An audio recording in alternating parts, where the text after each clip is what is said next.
राधा नाम बोलने के बाद जो रस बनता है और जो अंदर जाती है वही दवा सबसे ज़्यादा काम करती है। मैं सभी अपने पेशेंटों को दवा देता हूँ, साथ में अगर एक बार उनको कह देता हूँ कि बाकी राधा का नाम, जो बात समझ जाता है उसकी बीमारी बिल्कुल कुछ ही दिनों में ठीक होते नज़र आता है।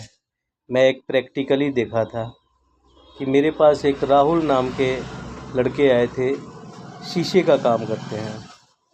उनके वाइफ का प्रॉब्लम और 1 महीने में सॉल्व हुआ। जो 7 सालों की बीमारी थी बाजपन की, केवल 1 महीने के अंदर 1.25 महीना दवा चला और अगले महीने दवा का रिस्पॉन्स मिला पॉजिटिव। और वो लोग राधा नाम का जितना जप हमने बोला था वो पूरा किया और हर हमेशा वो लोग करते रहे और जितनी भी नियम थी उनको फॉलो किया। मुझे उसमें इस दवा का फल मिला। जितना दवा काम नहीं करती उतना राधा नाम का जप काम करता है। तो आज मैं एक और कहानी बताया था राधा नाम का, जिसमें एक लड़का दारू पीने में बड़ा तेज था।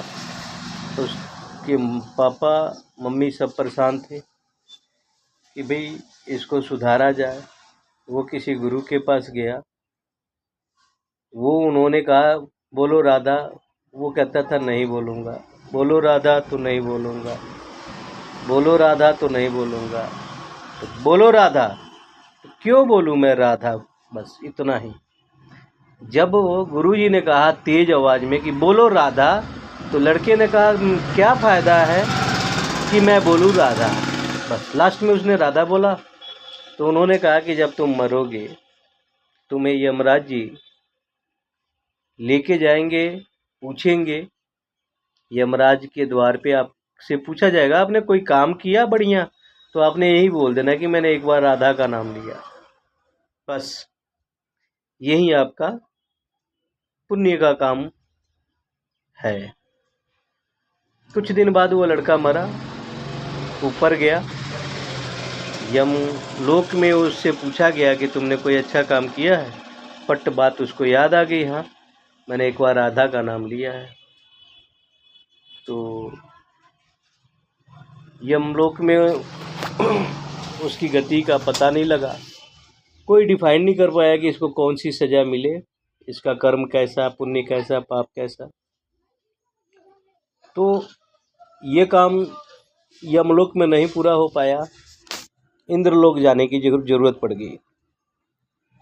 यम जी बोले कि चलो आप इंद्रलोक चलते हैं, इंद्र देवता से पूछते हैं। तो सब जाने लगे। तो इस लड़के ने मना कर दिया, भाई मैं तो पैदल नहीं जाऊंगा, मेरे लिए पालकी की व्यवस्था किया जाए। यमलोक में पालकी की व्यवस्था हुई। 4 कहारियाँ इनको उठाने के लिए उठा के अब ले जाने लगे। तो उस व्यक्ति ने कहा कि भाई हमें यम जी 4थे नंबर की जो कहार है उसको हटा के यम जी को कहिए कि अपने कंधे पर पालकी रखें। मजबूरी थी, यम जी ने ऐसा ही किया।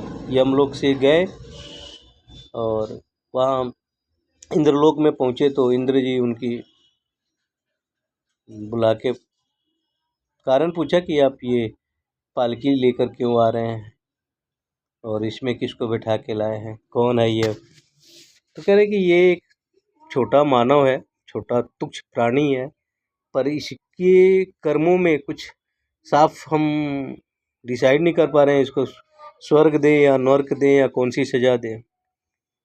तो क्या किया इसने, तो कह रहे ज़िंदगी में अपने कोई राधा नाम का एक बार नाम लिया है बस। अरे यार राधा का नाम तो बहुत ही महत्वपूर्ण है। ये तो जितने भी हमारे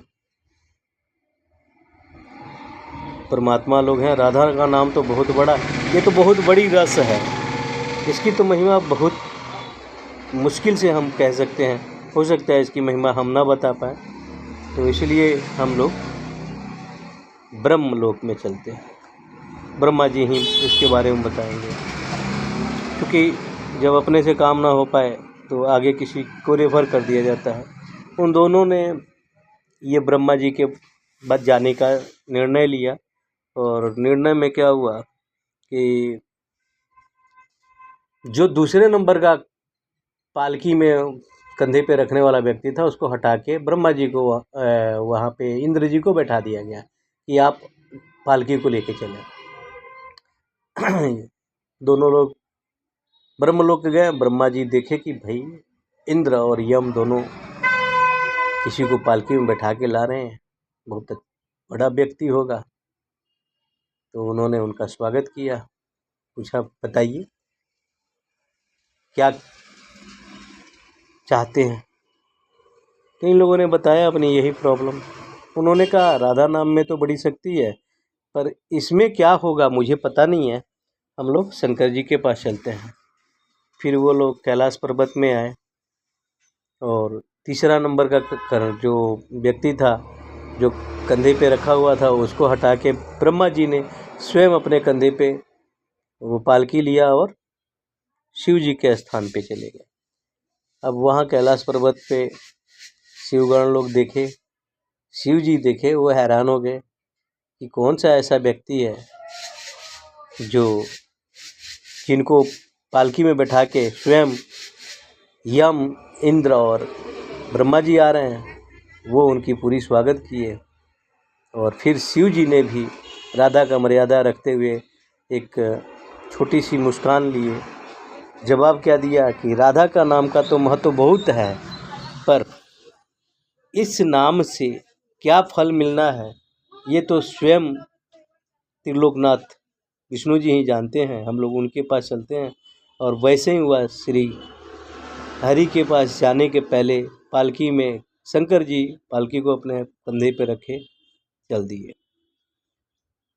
कुछ दूर पहले ही जब देखा श्री हरि ने, विष्णु जी ने, तो वो तो समझ ही गए थे सारी कहानी।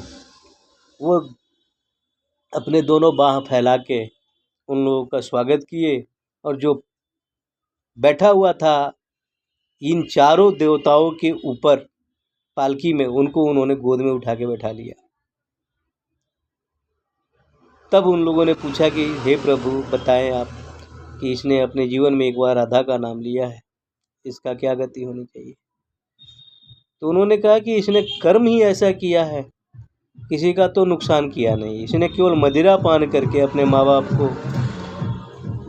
प्यार से उन लोगों ने ले जाके इसको राधा का नाम जप कराया। ये जप नहीं कर रहा था, इसके गुरु ने जब बात की तो एक बार इसने राधा का नाम लिया, पर इसकी ज़िंदगी की सारी बातें साफ थी, किसी का ये इसने नुकसान नहीं किया, इसीलिए तो मैंने इसको गोद में उठा लिया। और राधा का नाम का महत्व तो आपको खुद ही पता चल गया जब यम, ब्रह्मा जी, इंद्र जी, शंकर भगवान जो पूरे पृथ्वी के सबसे पूजनीय जगह, ये लोग अपने कंधे पे जब इनको ला रहे हैं तो इससे बड़ा महत्व क्या हो सकता है। तो मित्रों समझ तो आ ही गया होगा। इसलिए जो आपके पास थोड़ा सा समय होता है, जिसको हम कहते हैं कि थोड़ा समय बस जप कर लिया करो, ये आपके लिए ही महत्व का वस्तु है। इस रस से आप देख ही रहे हो, किडनी जिनके नहीं है वो भी चल रहे हैं, जिनको कैंसर है वो भी ठीक हो जा रहे हैं, जिनके बच्चे नहीं हैं उनको भी बच्चे हो जा रहे हैं। तो दोस्तों जिनकी कुछ भी नहीं है वो भी राधा रस का पान करके सब कुछ पा ले रहा है। और अगर आप इसको लाख में कन्वर्ट करते हैं, 1 लाख मैंने जप करके देखा है काउंटर से, मुझे बेनिफिट मिला। मैं आपको भी बोल रहा हूँ कि आप एक बार जप करके देखो। अगर आपको कोई नुकसान नहीं हो रहा है और फ़ायदा जब दिख रहा है तो फ़ायदा को बढ़ाते हुए आप इसका जप करके देखो। मिलते हैं अगली बार।